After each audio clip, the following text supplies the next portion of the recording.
بسم اللہ الرحمن الرحیم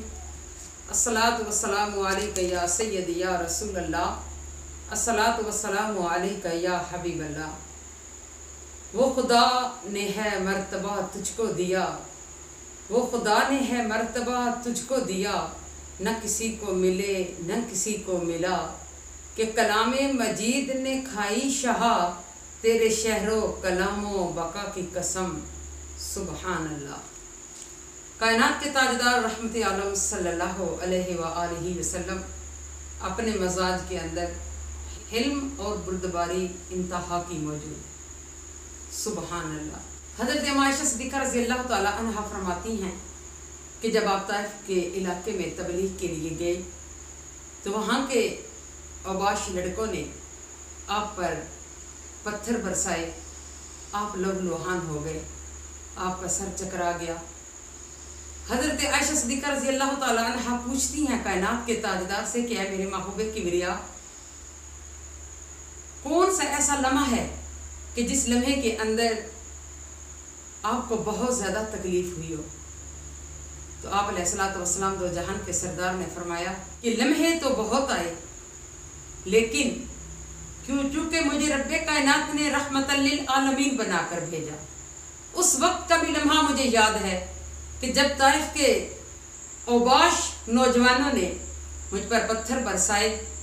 اور میرا وجود لہو لہان ہو گیا، میرا سر چکرا گیا اور میں بیٹھ گیا، تو اس وقت پہاڑ کا فرشتہ سامنے آیا اور اس نے سلام پیش کرنے کے بعد عرض کی کہ یا رسول اللہ صلی اللہ علیہ وآلہ وسلم، میں پہاڑوں کا فرشتہ ہوں، آپ ایک بار حکم فرمائیں تو ان دونوں پہاڑوں کے درمیان اس وادی کو پیس کے رکھ دو۔ لیکن میرے آقا علیہ الصلوۃ والسلام دو جہان کے سردار نے فرمایا کہ نہیں، میں آبادیوں کو پیسنے کے لیے نہیں آیا، میں ان کو شعور دینے کے لیے آیا ہوں، مجھے رب کائنات نے رحمت للعالمین بنا کر بھیجا ہے۔ تو کائنات کے تاجدار رحمت عالم صلی اللہ علیہ وآلہ وسلم کی بارگاہ میں عرض کی گئی یا رسول اللہ صلی اللہ علیہ وآلہ وسلم، حضرت نوح علیہ السلام نے بھی تو دعا مانگی تھی کہ یا اللہ ادھر کسی ایک کافر کے گھر کو بھی نہ چھوڑ، تو آپ دعا کیوں نہیں مانگتے جب غزوہ احد میں آپ کا دانت مبارک شہید ہوا؟ تو کائنات کے تاجدار رحمت عالم صلی اللہ علیہ وآلہ وسلم نے فرمایا کہ مجھے رب کائنات نے رحمت بنا کر بھیجا ہے، میں کسی کے لیے بد دعا نہیں، میں دعا کرنے کے لیے آیا۔ تو معزز ناظرین، اتنا حلم، اتنی بردباری، اتنی حوصلہ، اتنی برداشت میرے آقا علیہ الصلوۃ والسلام کی پاک ذات کے اندر۔ امام زہری فرماتے ہیں کہ ایک یہودی اپنی تورات کے اندر آقا علیہ الصلوۃ والسلام کی مکمل سیرت پڑھ چکا تھا، صرف حلم اور بردباری کو بطور امتحان دیکھنا چاہتا تھا۔ حضور علیہ الصلوۃ والسلام دو جہان کے سردار نے اس یہودی سے قرض لیا، ابھی قرض واپس کرنے میں ایک دن باقی تھا کہ وہ یہودی حضور علیہ الصلوۃ والسلام کی بارگاہ میں آیا اور بڑی اونچی آواز میں آ کر کہتا ہے کہ اے محمد، میرا قرض واپس کر دو، تم بنی عبد المطلب ٹال مٹول سے ہمیشہ کام لیتے ہو۔ جب یہ فکرہ اس نے کہا تو کائنات کے تاجدار کی پاک بارگاہ کے اندر حضرت عمر فاروق رضی اللہ تعالی عنہ بھی تشریف فرما تھے۔ آپ کو یہ بات اور بے ادبی کی بہت ناگوار گزری۔ حضرت عمر رضی اللہ تعالی عنہ نے فرمایا اے یہودی، تو پاگل تو نہیں؟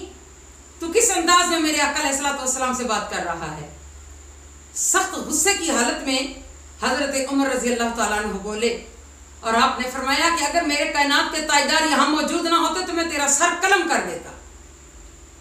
یہودی بھی کھڑا ہے، آقا علیہ الصلوۃ والسلام بھی تشریف فرما ہے، یہودی قرض کی ڈیمانڈ کر رہا ہے اور بہت بے ادبی کے انداز میں کر رہا ہے۔ حضرت عمر رضی اللہ تعالیٰ عنہ کو غصہ آتا ہے اور آپ فرماتے ہیں کہ اے یہودی، میں تیرا سر قلم کر دیتا۔ تو کائنات کے تاجدار رحمت عالم صلی اللہ علیہ وآلہ وسلم بجائے اس کے کہ آپ یہودی کی سخت بات کا برا مناتے، لیکن آپ نے اپنے حلم اور بردباری کا مظاہرہ کرتے ہوئے حضرت عمر رضی اللہ تعالیٰ عنہ سے فرمایا عمر اللہ رب العزت تجھ سے درگزر فرمائے کیا کہہ رہے ہو؟ اس کا قرض واپس مانگنا اس کا حق ہے، تم جاؤ جس باغ میں سے یہ چاہتا ہے وہاں سے اس کا قرض کھجوروں کے ساتھ ادا کرو۔ اتنا سا کھجوروں کا زیادہ دینا جو تم نے تغلیظ و تشدد کے الفاظ بولے ہیں، تو قربان جاؤں۔ وہ یہودی آپ کا یہ انداز دیکھ کر حیران و ششدر تھا، اور حضرت عمر رضی اللہ تعالی عنہ کے ساتھ وہ باغ میں گیا، اور کھجوریں جب اس نے حاصل کر لیں تو کھجوروں کے پاس کھڑے ہو کے کہتا ہے کہ اے عمر تو گواہ ہو جا، رب کعبہ کی قسم میں کبھی بھی محمد مصطفیٰ کے ساتھ اس انداز میں بات نہ کرتا۔ میں اپنی تورات کے اندر آپ کی سیرت کو پڑھ چکا تھا، میں صرف ان کے حلم اور ان کے حوصلے، ان کے تحمل مزاجی کو دیکھنا چاہتا تھا، اس وجہ سے میں نے اس انداز میں بات کی۔ رب کعبہ کی قسم مجھے کھجوروں کی نہیں ضرورت، ابھی تو ایک دن قرض واپس کرنے میں باقی ہے، میں کبھی نہ اس انداز میں بات کرتا، اور میں تم کو گواہ بنا کر اس بات کا اعلان کرتا ہوں کہ اشہد ان لا الہ الا اللہ و اشہد ان محمدن عبدہ و رسولہ، اور میں یہ کھجوریں جتنے بھی فقراء ہیں، مساکین ہیں، مسلمان، میں ان کو پیش کرتا ہوں۔ تو حضرت عمر رضی اللہ تعالی عنہ بولے کہ جتنے بھی فقراء کی بجائے تم بعض فقراء کا نام لو، کیونکہ اتنے فقراء تک تم نہیں پہنچ سکتے۔ وہ یہودی مشرف با اسلام ہوا صرف آپ کا تحمل دیکھ کر، وہ یہودی کلمہ پڑھنے پہ تیار ہوا آپ کی محبت کو دیکھ کر۔ تو معزز ناظرین، کائنات کے تاجدار رحمت عالم صلی اللہ علیہ وآلہ وسلم کا یہ علم ہی ہے کہ جس نے بڑے بڑے کافروں کی گردنیں جھکا دی، اور نہ صرف وہ یہودی خود مسلمان ہوا بلکہ وہ گھر گیا اور اس کے گھر والے مسلمان ہو گئے، سبحان اللہ۔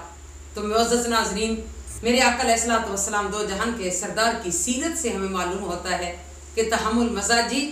حلم، بردباری کیا معنی رکھتی ہے۔ آج کے اس دور کے اندر برداشت ختم ہو چکی ہے، تحمل مزاجی ختم ہو چکی ہے، سخت رویوں کی وجہ سے انسان بکھر کے رہ گیا ہے۔ اور دوستو، اپنی زبان کو استعمال کرتے ہوئے پہچان کریں کہ میری زبان کے ساتھ، میرے ہاتھوں کے ساتھ، میرے پاؤں کے ساتھ کسی کو کوئی تکلیف تو نہیں ہو رہی۔ ہمیشہ سوچ کے بولیے اللہ رب العزت ہمیں اپنے پیارے نبی محمد مصطفیٰ صلی اللہ علیہ وآلہ وسلم کے حلم، برداشت میں سے خیرات عطا فرمائے، تاکہ ہمارے اندر بھی برداشت آئے، ہم بھی اچھے انداز میں لوگوں کے ساتھ بات کر سکیں اور اچھے رویے کو لے کر اپنے گھروں کو چلا سکیں۔ آمین۔ اللہم صلی علی سیدنا و مولانا محمد و علی آل محمد و بارک وسلم و صلی علیہ۔